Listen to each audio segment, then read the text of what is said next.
बिस्मिल्लाहिर्रहमानिर्रहीम। अस्सलाम वालेकुम नाज़रीन इकराम, मैं हूं मखदूम शाहबुद्दीन और आप देख रहे हैं मेरा फेसबुक और यूट्यूब चैनल।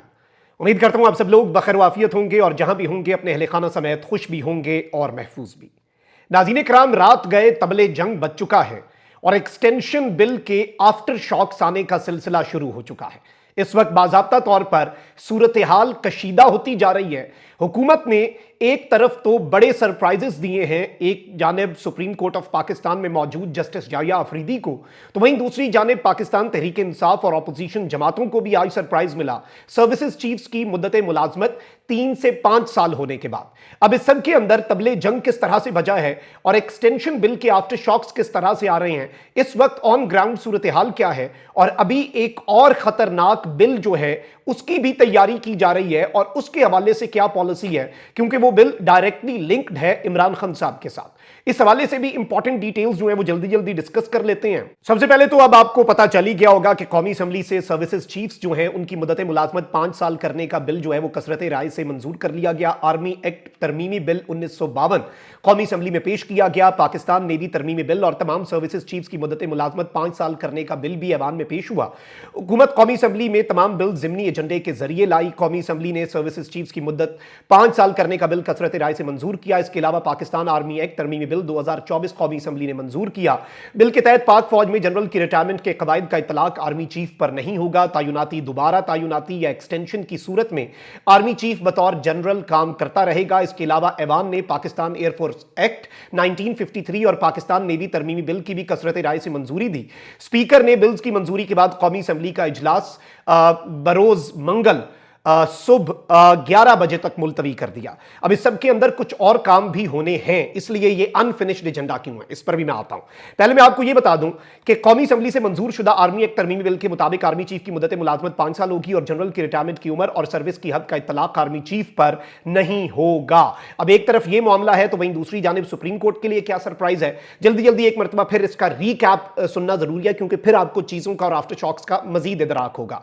कौमी असेंबली ने सुप्रीम कोर्ट के जजेस की तादाद 17 से 34 करने, इस्लामाबाद हाईकोर्ट की जजेस की तादाद 9 से 12 करने और Supreme Court practice and procedure तरमीमी बिल 2024 भी कसरत राय से मंजूर कर लिया। इस सब के अंदर वजीर कानून आजम नजीर तारड़ ने वक्फा सवालात मुअत्तल करने की तहरीक ऐवान में पेश की, जिसे मंजूर किया गया। इस दौरान अपोजिशन के साथ फड्डा वगैरह भी हुआ, लेकिन यहां पर इंपॉर्टेंट चीज यह है कि इस वक्त बड़ी अहम तरीन डेवलपमेंट्स ये हैं कि विफाकी वजीर कानून जो है उन्होंने प्रैक्टिस एंड प्रोसीजर तरमीमी ऑर्डिनेंस सुप्रीम कोर्ट में जजेस की तादाद बढ़ाने का बिल ऐवान में पेश किया। उन्होंने कहा कि आईनी अदालत बनाई है, इसके लिए भी जजेस चाहिए थे। जजेस की तादाद बढ़ाने का मकसद ज़ेरे इल्तवा मुकदमात की तादाद कम करना है। वजीर कानून ने इस्लामाबाद हाईकोर्ट में तरमीमी बिल भी ऐवान में पेश किया। अब इस सब के अंदर प्रैक्टिस एंड प्रोसीजर बिल 2024 की शिकवार कसरत राय से मंजूरी ली गई। इसके साथ ही साथ अब जो चीजें हैं वो बड़ी वाज़ेह अंदाज में आगे चलेंगी और हुकूमत ने अपना मामला जो है वो दिखा दिया है। अब ये जो तरमीमी बिल, प्रैक्टिस एंड प्रोसीजर तरमीमी बिल जो हुकूमत ने नया बनाया है वो क्या है, ये सुन लें। बिल के मुताबिक सुप्रीम कोर्ट में मौजूद आईनी मामलात, दरखास्तें, अपीलें, नजरसानी दरखास्तें आईनी बेंच निपटाएगा। चीफ जस्टिस, सुप्रीम कोर्ट के सीनियर जज और आईनी बेंचेस के सीनियर तरीन जज पर मुश्तमिल कमेटी आईनी बेंचेस बनाएगी। आईनी बेंचेस का सीनियर तरीन जज नामजद ना हो तो कमेटी चीफ जस्टिस और सुप्रीम कोर्ट के सीनियर तरीन जज पर मुश्तमिल होगी। बिल में कहा गया है कि चीफ जस्टिस और सीनियर तरीन जज आईनी बेंच में नामजद हुए तो आईनी बेंच का सीनियर तरीन जज कमेटी का रुकन होगा। कोई रुकन बेंच में बैठने से इनकार करे तो चीफ जस्टिस किसी और जज या आईनी बेंच के रुकन को कमेटी का रुकन भी नामजद कर सकेंगे। बिल के मुताबिक कमेटी अपने काम का प्रोसीजर तय करेगी। प्रोसीजर बने तक कमेटी इजलास चीफ जस्टिस तलब करेंगे। आईनी बेंच में जज की दस्तयाबी पर तमाम सूबों से जजेस की बराबर तादाद होगी। अपील फैसले के 30 रोज के अंदर आईनी बेंच से लार्जर आईनी बेंच मुंतकिल होगी। अब आईनी बेंच की भी अपील का प्रोसेस भी इसमें आ चुका है। बहुत सी चीजें हुकूमत ने स्ट्रीमलाइन की हैं, लेकिन इसमें मैं आपको यह बता दूं कि हुकूमत एक बार फिर एंटी टेररिज्म एक्ट 1997 में तरमीम करने जा रही है, जिसके हवाले से कुछ अंदाजे ये लगाए जा रहे हैं और पीटीआई के ये कंसर्न्स हैं कि दिफाई इदारों को बेपनाह इख्तियारात मिलेंगे और उनकी पेशावराना जिम्मेदारियों से हटकर भी कुछ इख्तियारात जो हैं वो दिफाई इदारों को हुकूमत देने का मंसूबा रखती है। पहले नैब के इख्तियारात पर एतराज था, फिर उनमें कमी की गई, लेकिन अब दिफाई इदारों के हवाले से यह मुबैना तौर पर इस वक्त बात जो है वो चल रही है कि जी शक की बुनियाद पर 90 दिन में हिरासत में रखने का इख्तियार जो है वो भी दिया जा सकता है। और इस सब के अंदर बहुत सी अहम तरीन चीजें हैं। एक तरफ तो मौलाना फजल रहमान साहब जो हैं उन्होंने हुकूमती पॉलिसी के खिलाफ तबले जंग बचा दिया है और उन्होंने कहा है कि मुस्लिम लीग नून आज एक ऐसा एक्ट पास करने जा रही है, उन्होंने इससे पहले कहा कि जिससे वो अपने मुंह पे कालक मलेगी। हुकूमत सोचे कि 26वीं आईनी तरमीम की किन शिकों को वापस लिया गया, कि आज का तरमीमी एक्ट 26वीं आईनी तरमीम के मुनाफी नहीं है। आज दूसरी तरफ से एक्ट पास करके फौज को सिविलियन मामलात में इख्तियारात दे दिए गए। JUI ने बहुत सी चीजें इसके अंदर वाजे कर दी हैं, लेकिन जो सबसे बड़ी चीज है वो ये है कि जमीयत उलमाए इस्लाम जो है उसने तबले जंग बजा दिया है हुकूमत की पॉलिसीज के खिलाफ। और इस तरमीम के इसमें, क्योंकि देखें एक चीज है कि बैरिस्टर गौर साहब जो हैं वो बहुत ही आराम सुकून से और बड़े, उन्होंने मुझे लगता है कि अफामो तफहीम का कुछ ज्यादा ही दामन पकड़ा हुआ है, उन्होंने इवन इस पर बात नहीं की। ऑल्दो मौलाना फजल रहमान साहब ने ये जो सर्विसेज चीफ्स की मुद्दत है उस पर बात कर ली, लेकिन बैरिस्टर गौर साहब जो है उन्होंने इस पर बात नहीं की।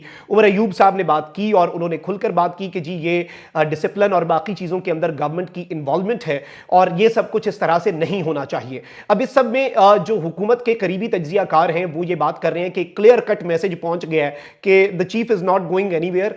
और इमरान खान साहब को भी ये मैसेज पहुंच गया होगा, पाकिस्तान तहरीके इंसाफ को भी ये मैसेज पहुंच गया होगा और चीजें जो हैं वो अब बहुत ज्यादा क्लियर हो जानी चाहिए PTI के लिए कि उनके लिए कोई खैर की खबर इन द कमिंग डेज नहीं आ सकती। अब आई पर्सनली थिंक कि this is something very big and very huge और इसकी इंप्लीकेशंस जो हैं उन्हें समझना भी इस वक्त बहुत ज्यादा जरूरी है।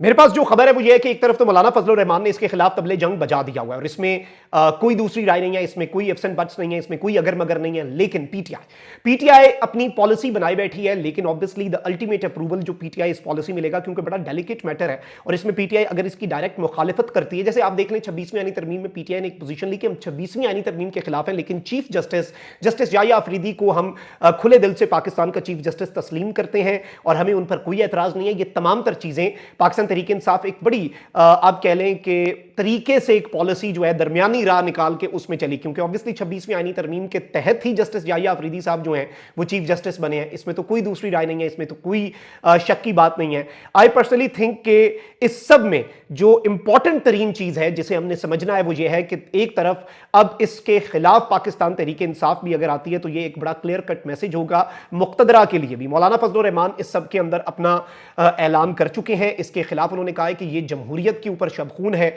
और नून लीग और पीपल्स पार्टी ने अपने मुंह पर कालक मली है और ये अपना ही नुकसान जो है वो करने जा रहे हैं। वैसे देख लें तारीख से भी अगर आप सबक सीखें तो बहुत सी चीजें उसके अंदर वाज़ेह हो जाती हैं। शायद मौलाना साहब जो है वो उसी तरफ इशारा कर रहे थे, लेकिन इस वक्त बाज़ाब्ता तौर पर जो इंपॉर्टेंट चीज है, इवन सुप्रीम कोर्ट के जजेस की तादाद से ज्यादा, even practice and procedure committee से ज्यादा, क्योंकि जस्टिस मुनीब अब उस कमेटी से आउट हो चुके हैं और आईनी अदालत जो है उसका तो किसी भी तरह से जस्टिस मुनीब साहब जो है वो नहीं बन सकते ना। अब जस्टिस मुनीब साहब जो है वो किसी भी तरह से आईनी अदालत के सरबराह तो कौन बनने देगा भाई। इस मुल्क के अंदर जिस तरह से निज़ाम चल रहा है, वो जुडिशल कमीशन भी ऐसे ही बनाया गया, उसका चंद घंटे में इजलास है।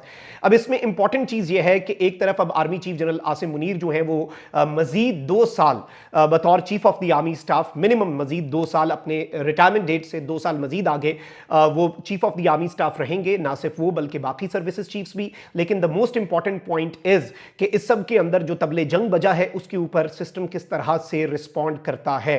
ये तमाम तर चीजें बड़ी इंपॉर्टेंट हैं। कमेंट सेक्शन में राय का इज़हार जरूर करें। अपना बहुत ख्याल रखें। अल्लाह निगहबान। पाकिस्तान जिंदाबाद।